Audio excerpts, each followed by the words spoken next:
It happened one day near December's end.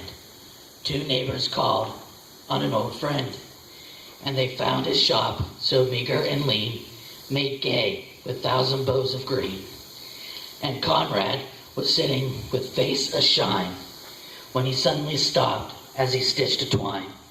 And he said, "Old friends, at dawn today, when the cock was crowing the night away, the Lord appeared in a dream to me and said, 'I'm coming, your guest to be.' So I've been busy with feet astir and strewing my shop with branches of fir. The table is spread and the kettle is shined, and over the rafters the holly is twined. Now await for my Lord to appear, and listen closely so I will hear his step as he nears my humble place, and I'll open the door and look on his face." So his friends went home and left Conrad alone, for this was the happiest day he had known. For long since his family had passed away, and Conrad had spent many a sad Christmas day. But he knew the Lord as his Christmas guest. This Christmas would be the dearest and best. So he listened with only joy in his heart, and with every sound he would rise with a start, and look for the Lord to be at his door, like the vision he had a few hours before. So he ran to the window after hearing the sound, but all he could see on the snow covered the ground was a shabby beggar whose shoes were torn, and all of his clothes were ragged and worn.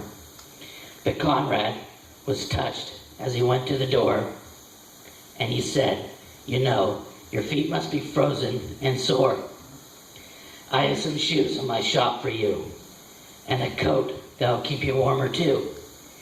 So with grateful heart, the man went away, but Conrad noticed the time of day, and wondered what made the Lord so late, and how much longer he'd have to wait. When he heard a knock, he ran to the door, but it was only a stranger once more, a bent old lady with a shawl of black, with a bundle of kindling piled on her back. She asked for only a place to rest, but that was reserved for Conrad's great guest. But her voice seemed to plead, "Don't send me away. Let me rest for a while on Christmas Day." So Conrad brewed her a steaming cup and told her to sit at the table and sup. But after she left, he was filled with dismay, for he saw that the hours were slipping away, and the Lord hadn't come as he said he would. Then Conrad felt sure he had misunderstood, when out of the stillness he heard a cry, "Please help me and tell me, where am I?" So again he opened the door and stood disappointed as twice before. It was only a child who'd wandered away and was lost from her family on Christmas Day. Again Conrad's heart was heavy and sad, but he knew he should make the little girl glad. So he called her in and he wiped her tears and quieted all her childish fears. Then he led her back to her home once more, but as he entered his own darkened door, he knew the Lord was not coming today, for the hours of Christmas had passed away. So he went to his room and knelt down to pray, and he said, "Dear Lord, why did you delay? What kept you from coming to call on me? For I wanted so much your face to see." When soft in the silence a voice he heard, "Lift up your head, for I kept my word. 3 times my shadow crossed your floor, and 3 times I came to your lonely door.